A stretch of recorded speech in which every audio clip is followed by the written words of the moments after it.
Good evening. അപ്പോൾ ഇന്നത്തെ നമ്മുടെ സ്നാക്ക് എന്താണെന്ന് അറിയണ്ടേ? വളരെ ഹെൽത്തി ആയിട്ട് തയ്യാറാക്കാൻ പറ്റുന്ന അധികം ഇൻഗ്രീഡിയൻസ് ഇല്ലാതെ നമ്മുടെ വീട്ടിലുള്ള 2-3 ഇൻഗ്രീഡിയൻസ് ഉപയോഗിച്ച് എളുപ്പത്തിൽ തയ്യാറാക്കാൻ പറ്റുന്ന ഒരു സ്നാക്കാണ്.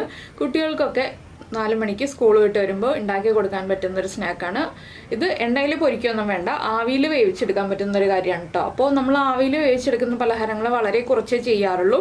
അപ്പോൾ നിങ്ങൾ ഇതുപോലെ ഉണ്ടാക്കി എടുത്തിട്ടില്ലെങ്കിൽ ഉറപ്പായിട്ടൊന്ന് ട്രൈ ചെയ്ത് നോക്കിക്കോളൂ.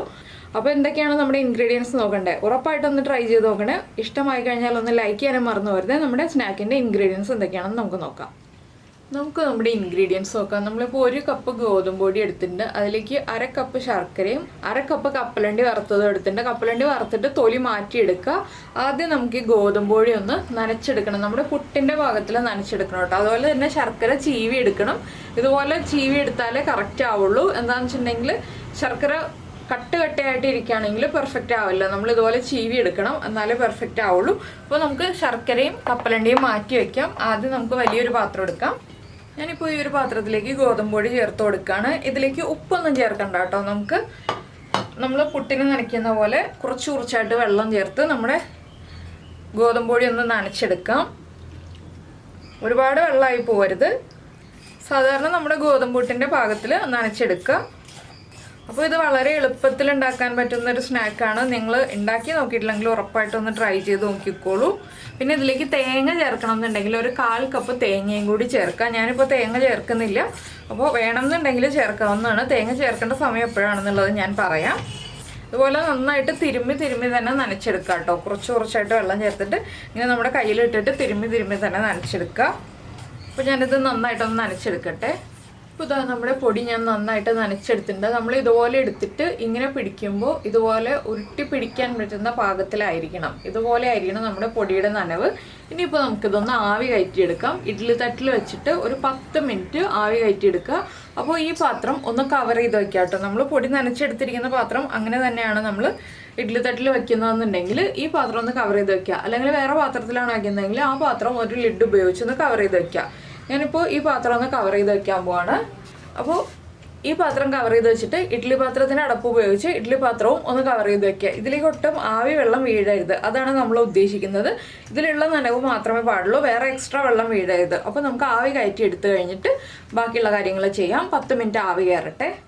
അപ്പോൾ നമ്മുടെ ഗോതമ്പ് പൊടി ആവി കയറ്റാൻ വെച്ചിട്ടുണ്ട്. ഈ സമയത്ത് നമ്മുടെ കപ്പലണ്ടി ഒന്ന് തരിതരിപ്പായിട്ട് പൊടിച്ചെടുക്കാം. ഫൈൻ പൗഡർ ആവരുത്.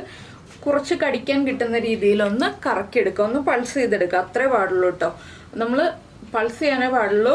വല്ലാതെ കറക്കി എടുത്തിട്ടുണ്ടെങ്കിൽ അരഞ്ഞു പോവും, എണ്ണ പുറത്തേക്ക് വരും. അപ്പോൾ ഒന്ന് തരിതരിപ്പായിട്ട് കറക്കിയെടുക്കുക. അപ്പോൾ ഞാൻ ഈ രീതിയിലൊന്ന് പൊടിച്ചെടുത്തിട്ടുണ്ട്. തരിതരിപ്പായിട്ട് എന്നല്ല, കുറച്ച് വലിയ പീസുകളുണ്ട്, കുറച്ച് ചെറിയ പീസുകളുണ്ട്. ഈ രീതിയിലാണ് പൊടിച്ചെടുത്തിട്ടുള്ളത്. അപ്പോൾ നമുക്ക് ഇടയ്ക്ക് കടിക്കാൻ കിട്ടും. ഇനി നമുക്കിത് മാറ്റി വയ്ക്കാം. നമ്മുടെ ഗോതമ്പ് പൊടി ഒന്ന് ആവി കയറി കുക്കായി വരട്ടെ. ഇപ്പോൾ നമ്മുടെ ഗോതമ്പ് പൊടി കുക്കായി വന്നിട്ടുണ്ട്, നല്ല ചൂടുണ്ട്. ഇതിലേക്ക് നമുക്ക് ആദ്യം ഒരു 1/4 ടീസ്പൂൺ മുതൽ 1/2 ടീസ്പൂൺ വരെ, നമുക്ക് ഏലക്കപ്പൊടിയുടെ ഫ്ലേവർ താല്പര്യം ഉണ്ടെങ്കിൽ 1/2 ടീസ്പൂൺ ചേർക്കാം, ഇല്ലെങ്കിൽ 1/4 ടീസ്പൂൺ ചേർത്താൽ മതി ഏലക്കപ്പൊടി. അതിനുശേഷം നമ്മൾ എടുത്തു വെച്ചിരിക്കുന്ന ശർക്കര ഉണ്ടല്ലോ, അത് നല്ല മധുരം വേണമെങ്കിൽ 1/2 കപ്പ് തന്നെ ചേർക്കാം. മീഡിയം മധുരം മതി എന്നുണ്ടെങ്കിൽ 1/2 കപ്പിൽ താഴെ ചേർക്കാം. ഞാനിപ്പോൾ 1/2 കപ്പ് മുഴുവനായിട്ട് ചേർക്കുന്നില്ല. ഇനി നന്നായിട്ടൊന്ന് മിക്സ് ചെയ്യുക. അത് ചൂടോടെ തന്നെ മിക്സ് ചെയ്യണം കേട്ടോ. എന്താണെന്ന് വെച്ചാൽ നമ്മുടെ ശർക്കര മെൽറ്റായി കിട്ടാനാണ് നമ്മൾ ചൂടോടെ മിക്സ് ചെയ്യണം എന്ന് പറയുന്നത്. നല്ല ചൂടോടെ നമ്മൾ ഗോതമ്പ് പൊടി ആ ഇഡ്ഡലി തട്ടിൽ നിന്ന് എടുത്തിട്ട് ഉടനെ തന്നെ നന്നായിട്ട് ഇളക്കി മിക്സ് ചെയ്യുക. നമ്മുടെ കൈ കൊണ്ടൊന്ന് ഇളക്കാൻ പാകത്തിലായി കഴിഞ്ഞാൽ കൈ കൊണ്ട് തന്നെ ഇളക്കി മിക്സ് ചെയ്യുക. ഇപ്പോൾ ഞാനിപ്പോൾ കൈ കൊണ്ട് തൊടാൻ പറ്റാത്ത പാകത്തിലായതുകൊണ്ടാണ് ഒരു സ്പാറ്റിൽ ഉപയോഗിച്ച് ഇളക്കി മിക്സ് ചെയ്യുന്നത്. ഇനി നമുക്കിതിലേക്ക് നമ്മൾ റെഡിയാക്കി വെച്ചിരിക്കുന്ന കപ്പലണ്ടിയും കൂടി ചേർക്കാം. ഈ ഒരു സമയത്താണ് നമ്മൾ തേങ്ങ ചേർക്കുന്നുണ്ടെങ്കിൽ ഒരു 1/4 കപ്പ് തേങ്ങയും കൂടി ചേർത്ത് കൊടുക്കേണ്ടത്. ഇനി നമുക്ക് കപ്പലണ്ടിയും കൂടി ചേർത്ത് കൊടുക്കാം. കപ്പലണ്ടി താല്പര്യമില്ല എന്നുണ്ടെങ്കിൽ നമ്മുടെ കാഷ്യൂനട്ട് പൊടിച്ച് ചേർത്താലും മതി കേട്ടോ. ഇനിയിപ്പോൾ നമ്മുടെ കൈ കൊണ്ട് കുഴയ്ക്കാൻ പറ്റുന്ന ഒരു ചൂടായി കഴിഞ്ഞിട്ടുണ്ടെങ്കിൽ കൈ കൊണ്ട് തന്നെ നന്നായിട്ടൊന്ന് കുഴച്ചെടുക്കുക.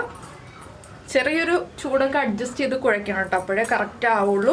എന്താണെന്ന് വെച്ചാൽ നമ്മുടെ ശർക്കര മുഴുവനായിട്ട് ഗോതമ്പ് പൊടിയിലേക്ക് മിക്സ് ആയി കിട്ടണം. അതാണ് ചെറിയൊരു ചൂടോടെ കുഴയ്ക്കുക എന്ന് പറയുന്നത്. നന്നായിട്ട് നമ്മൾ ഗോതമ്പ് പൊടി കുഴച്ചെടുത്തതുപോലെ തന്നെ ശർക്കരയും ചേർത്ത് കുഴച്ച് മിക്സ് ചെയ്തെടുക്കുക. അപ്പോൾ ഞാനിതൊന്ന് കുഴച്ച് മിക്സ് ചെയ്തെടുക്കട്ടെ.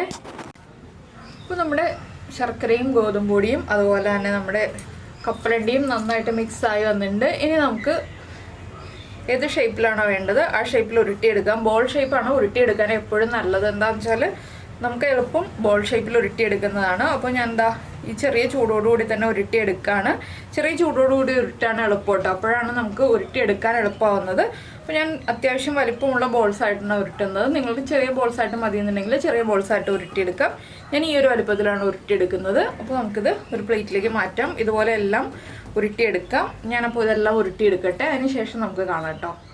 അപ്പോൾ നമ്മുടെ ബോൾസൊക്കെ ഇതാ ഉരുട്ടിയെടുത്തിട്ടുണ്ട്. ഈ വലിപ്പത്തിലാണ് നിങ്ങൾ റെഡിയാക്കി എടുക്കുന്നതെങ്കിൽ 8 ബോൾസ് ഉണ്ടാവുള്ളൂ. കുറച്ചുകൂടി ചെറിയൊരു വലിപ്പത്തിലാണ് റെഡിയാക്കി എടുക്കുന്നതെങ്കിൽ 10 ബോൾസ് വരെ നമുക്ക് റെഡിയാക്കി എടുക്കാം. അപ്പോൾ എന്തായാലും എല്ലാവരും ഈ ഒരു പലഹാരം റെഡിയാക്കി എടുക്കും എന്ന് വിചാരിക്കുന്നു. നമ്മുടെ വീട്ടിലുള്ള ഇൻഗ്രീഡിയൻസ് ഒക്കെ തന്നെയല്ലേ ഉള്ളൂ, അധികം ബുദ്ധിമുട്ടുമില്ലല്ലോ, വളരെ എളുപ്പത്തിൽ റെഡിയാക്കി എടുക്കാം. അപ്പോൾ എന്തായാലും ട്രൈ ചെയ്ത് നോക്കിയിട്ട് നിങ്ങളുടെ ഫീഡ്ബാക്കൊക്കെ അറിയിക്കുക. അതുപോലെ തന്നെ ഇഷ്ടപ്പെട്ട റെസിപ്പി ആണെങ്കിൽ നിങ്ങളുടെ ഫ്രണ്ട്സിനും ഫാമിലി മെമ്പേഴ്സിനും ഒക്കെ ഒന്ന് ഷെയർ ചെയ്ത് കൊടുക്കാം കേട്ടോ. പിന്നെ നമ്മുടെ ചാനൽ ആദ്യമായിട്ട് കാണുകയാണ്, നമ്മുടെ വീഡിയോ പ്രസൻറ്റ് ചെയ്യുന്ന രീതിയൊക്കെ ഇഷ്ടമായി എന്നുണ്ടെങ്കിൽ നമ്മുടെ ചാനലൊന്ന് സബ്സ്ക്രൈബ് ചെയ്ത് സപ്പോർട്ട് ചെയ്യണേ. സബ്സ്ക്രൈബ് ചെയ്യുന്നതിന് ഈ വീഡിയോയുടെ താഴെയുള്ള റെഡ് സബ്സ്ക്രൈബ് ബട്ടൺ ഒന്ന് ക്ലിക്ക് ചെയ്യുക. അതിൻ്റെ റൈറ്റ് സൈഡിലുള്ള ബെല്ലൈക്കണും ക്ലിക്ക് ചെയ്യുക. അപ്പോൾ ഓൾ എന്ന് പറഞ്ഞിട്ടൊരു ഓപ്ഷൻ കാണാം. ആ ഓളും കൂടി പ്രസ് ചെയ്തിട്ടുണ്ടെങ്കിൽ ഞാൻ എപ്പോഴും വീഡിയോ അപ്ലോഡ് ചെയ്യുമ്പോൾ നിങ്ങൾക്ക് നോട്ടിഫിക്കേഷൻ വരും. അപ്പോൾ എന്തായാലും നമുക്ക് നമ്മുടെ അടുത്ത റെസിപ്പിയുമായിട്ട് വീണ്ടും അടുത്ത ദിവസം കാണാം.